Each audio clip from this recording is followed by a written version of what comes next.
Offer readings from the Old Testament, and the New Testament rather, and from the heavenly doctrines given for the new church on the subject of preparing for heaven. And the way that the Lord introduces this preparation for heaven is by asking us to consider ourselves invited to a wedding feast. And here's what he says. Jesus answered and spoke to them again by parables, and said, "The kingdom of heaven is like a certain king who arranged a marriage for his son, and sent out his servants to call those who were invited to the wedding. But they were not willing to come. Again he sent out his servants, saying, 'Tell those invited guests, see, I have prepared my dinner. My oxen and fatted cattle are killed, and all things are ready. Come to the wedding.' But they made light of it and went their ways, one to his farm and another to his business. And the rest seized the servants, treated them spitefully, and killed them. But when the king heard about it, he was furious. And he sent out his armies, destroyed those murderers, and burned up their cities. Then he said to his servants, 'The wedding is ready, but those who were invited were not worthy. Go therefore into the highways, and as many as you find, invite to the wedding.'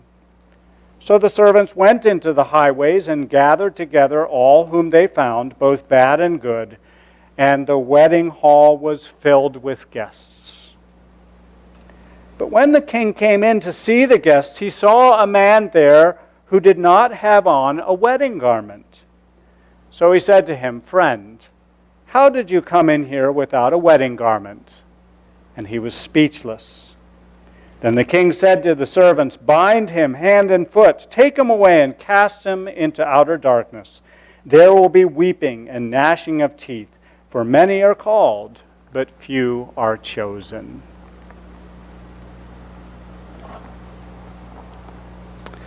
Reading further from the work Apocalypse Explained, this is about the symbolism of garments.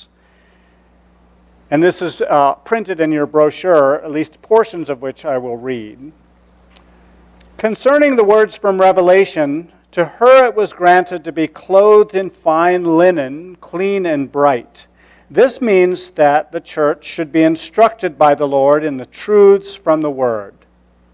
In the word, garments symbolize truths that clothe goodness. Therefore, to be clothed means to be instructed in truths. Linen or fine linen also symbolize truths.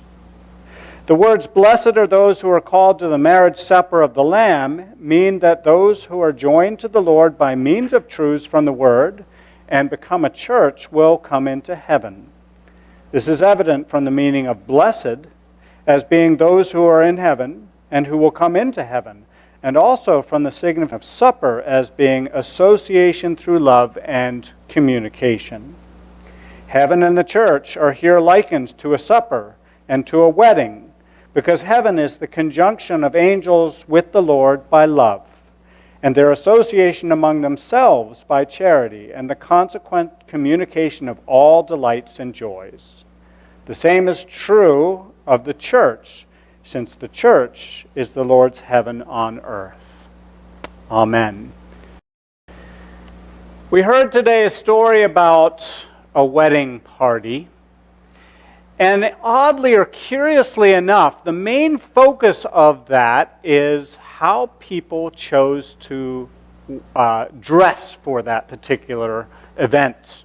And one person in particular was shamed by the person who invited him because he didn't put on the proper clothes.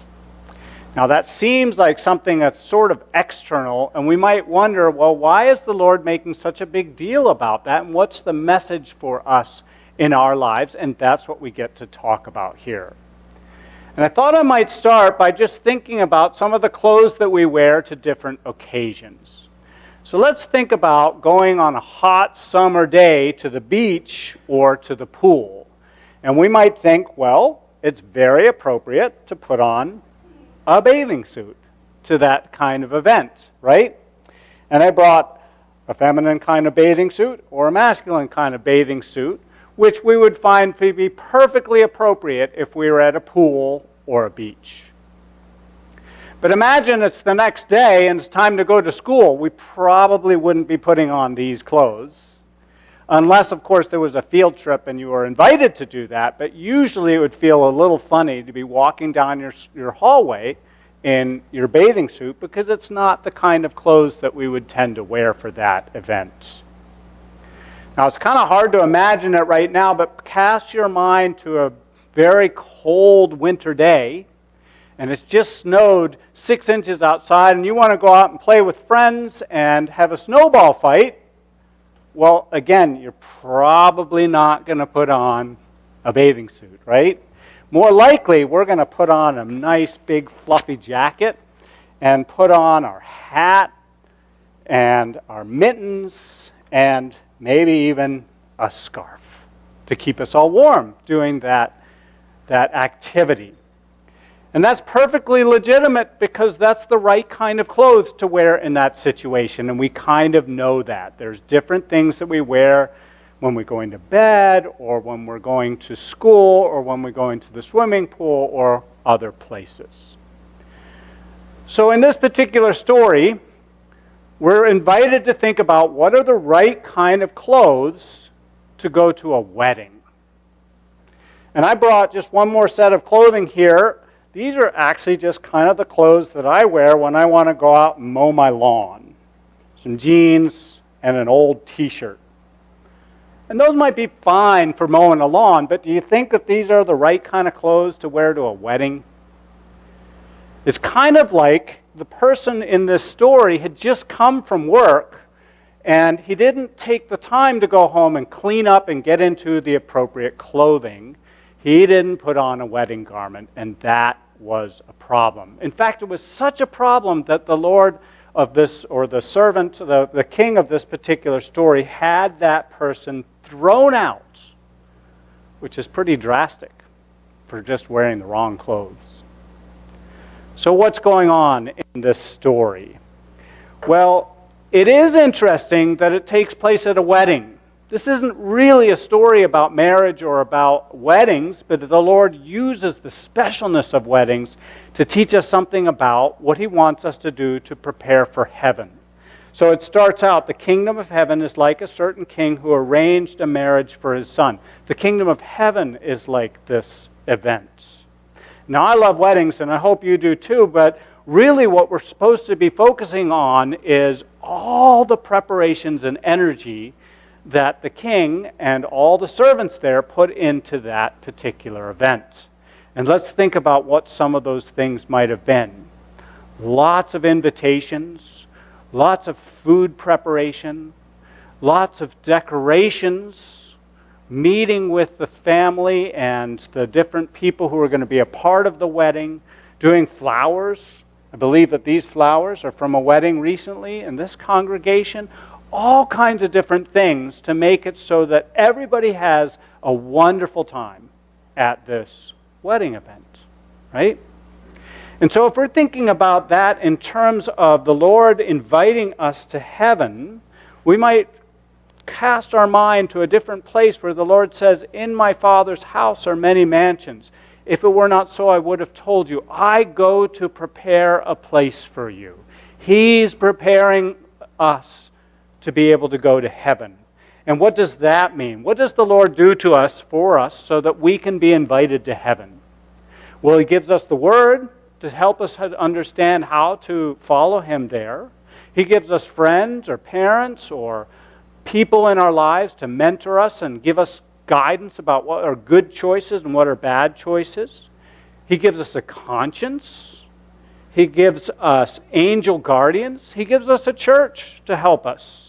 He even describes heaven as this beautiful place with a perfect home, surrounded by people that we love, with something that we can do that brings blessing to other people, and that other people can do that for us. What a wonderful place to which the Lord is inviting us. And that's not only that, the Lord's guiding us in His providence throughout our lives. All these things that He's doing to make it so that we can follow Him to heaven. And that's why He gives us this parable about this wedding feast. Now, I just want to go a slight bit deeper because of the teachings of the new church in the internal sense that give us an understanding of why a wedding, and this maybe is for the adults here. But a wedding is a symbol of the marriage of a spiritual level of good loves and true ideas. And when that happens and we put those into useful activities that serve other people, there's a joining of those things in us and we make spiritual progress. We come closer to the Lord. And that's symbolized by a husband and wife. We might also think about the closeness of a relationship as it's supposed to be in a wedding, where people think about each other and treat each other as well as they possibly can. They plan out their life together. They want to do things together. And that's what the Lord is inviting us to consider about our relationship with Him. Are we thinking about our future with the Lord? Are we trying to include Him in the different parts of our day? So many different layers of why He would choose to use a wedding as a symbol for this invitation to heaven. But now it comes to this part of the story of the wedding garments. And that's a little bit of this idea. Actually, before we go there, I'm going to talk about responding to the invitation before we get to the wedding garment. Because there's something shocking about this story in that all those guests who were invited and all those preparations that happened, they chose not to come. So you can see in that story how shocking it was that the master of this feast sent out his servants to say, everything's ready, and nobody who was invited chose to come. Isn't that amazing? Can you imagine that if you got invited to a wedding? Nah, I've got better things to do. Lord inviting us to heaven? Nah, I got better things to do. And there's two levels in this story. One is that people who are just too busy with other things. It talks about cares of the world. One wanted to go see a business, another one wanted to go to his farm. And some of us might be aware of the fact that we can get distracted. We can get so busy with school or work or activities of sports and things like that, we get distracted and forget to do our spiritual devotions. That can happen to us, and there's a little bit of a warning in here about that. But obviously it gets worse because some of those people seized the servants and treated them violently, even killed them, it says, which is terrible. And that represents some parts of us that are really antagonistic, that are selfish, that want to go do our rules and not the Lord's rules and see if we can get to heaven anyway. Don't care how I live, but it's going to be okay. I'm just going to do whatever comes naturally to me. And sometimes that's pretty ugly, because we have hereditary evils that lead us to put ourselves first and want to take things from other people. And now that brings us to the wedding garment. Why a wedding garment? Because it brings together all these things that we've been talking about and gives us clues of what the Lord wants us to do. And in one sense, our preparation for heaven is simply putting on the right kind of clothing. When we understand what that really means, it's not that difficult to walk the path to heaven as we might imagine. A wedding garment is a symbol for truths from the Lord's Word that are visible in our lives and seen to be a part of what we care about in the ways that we act. The teachings of the New Church call it the intelligence of a spiritual person, or faith in the Lord as the Son of God, the God of heaven and earth and one with the Father. And we have responsibility to put on the truths of the Lord's Word, to try them on for size, if you will, and to see what they look like in our lives, how they help us to present ourselves as acceptable and kind and generous and other-oriented people to those around us.